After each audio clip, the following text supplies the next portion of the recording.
Hey, what's up? My name is Alex, I'm a music producer. Today I want to do an analysis of Oscuridad Xehanort from Kingdom Hearts 3. I mean, this track.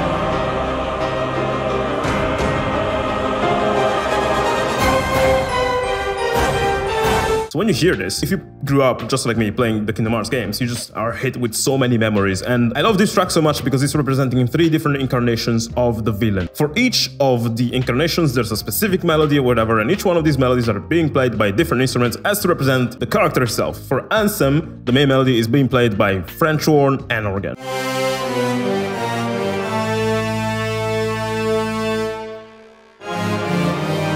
The organ gives it like a church feel, like you're tackling with something sacred, a god-like creature. While the French horn makes it sound like you're facing something epic. And also, the choir in this track is just insane. So cool.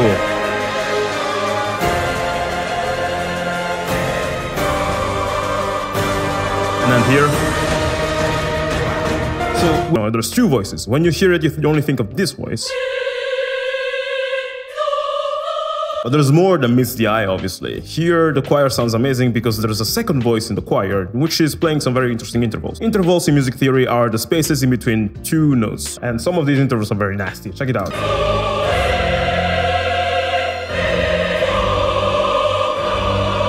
This is how choirs for Bloodborne and stuff like that are written, you know, with these super minor intervals on high notes within a choir.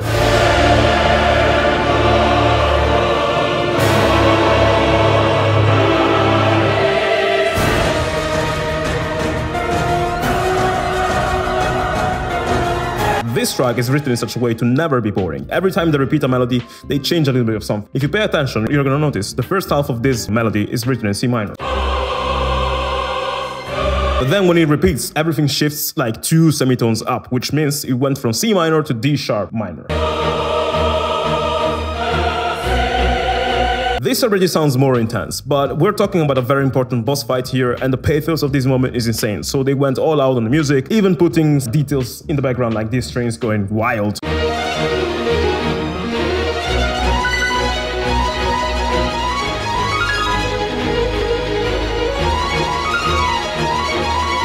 And you may be like, Alex, you're lying, those strings weren't in it. Now, I didn't write this 100% correctly because it's almost impossible to hear them, but I want you to listen to this part again and tell me you don't hear those strings. Right?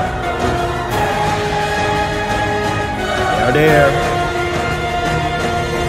Like I explained in my analysis of Ludwig the Holy Blade from Bloodborne, having these crazy string runs, those fast notes, like, helps into creating a sense of urgency, like you're facing madness and crazy danger. It's amazing. Love that cello, man. So beautiful. Now what we have here is a transition to another character theme, the theme for young Xehanort. This sounds very different from the first one because it's not playing organ and it's not playing on French horn, it is playing on solo cello.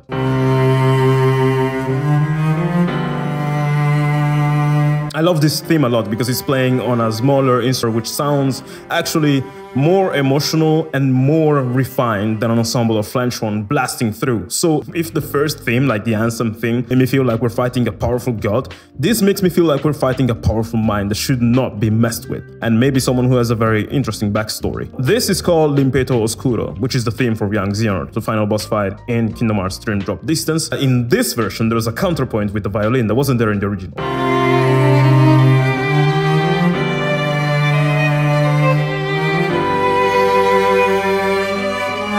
Isn't it beautiful?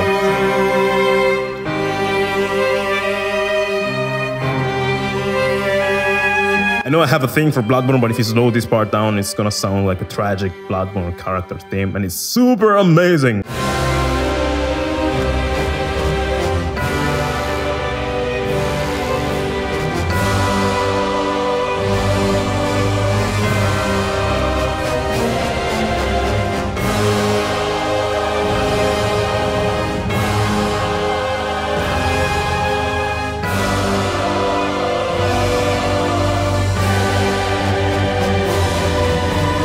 obviously solo cello and solo violins are instruments that are staples in Yoko Shimomura's music. So listen to this, sounds very familiar. But again, this sounds more aggressive than most Kingdom Hearts songs. So it's like Yoko Shimomura on steroids, and you really feel that. You've been playing this game for 17 years, you've never heard a track this epic before, and you're like, damn! This is another example.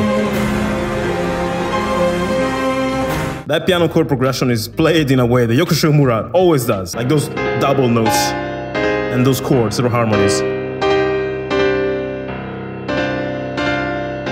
It's a beautiful way to write harmonies. And the next part is just... Okay, right. I'll see myself out. That's solo violin.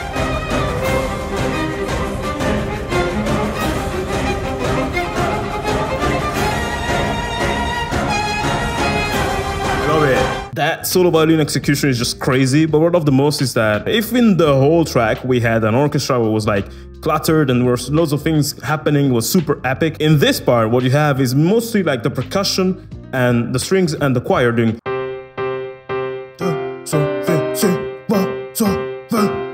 So you have like this very steady rhythm, except for this. Those three notes are different, but the rest is like... doesn't really challenge you, right? This is written in such a way on purpose because they want to basically create this stage for the violin to soar on top on. In a world of stability that is being represented by the orchestra, here comes this solo violin that does whatever rhythm it wants to do as to represent this advanced mind that can bring the world forwards in a way that the world is not ready for. So that's kind of young Xehanort. I say this because the violin kind of follows its own rhythm here, and it does so in such a way to bring the track forward. Those blue notes, right? They play in between the spaces, not in the rhythm itself. And here it changes. And again the chant just gets faster and faster and faster, and then it reaches the conclusion like, damn, you know?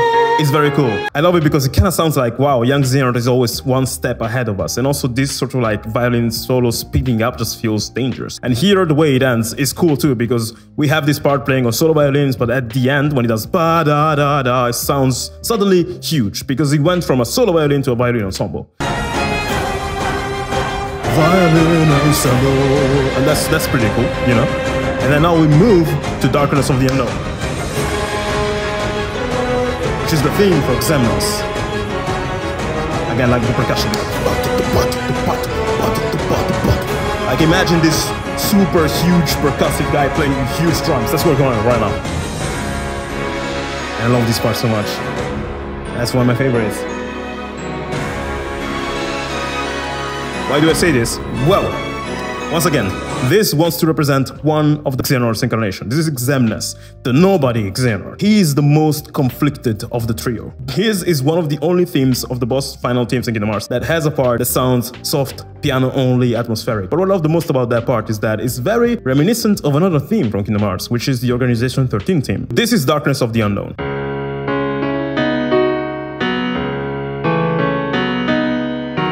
Now, if you slow that down, keep the notes the same and only change 2 notes in the final part of the melody, you get the Organization 13 theme. Right. Here's the feels. I don't know, I think the Organization 13 theme is one of the saddest in the Kingdom Hearts saga. Yoko Shimomura is known to use this, you know, concept of recurring melodies in the character themes to represent their story. Those are called leitmotifs. For example, in Ventus's theme, there's a nod to Roxas's theme as well, because they're obviously very connected, in a way that confused us all, by the way, and themselves as well.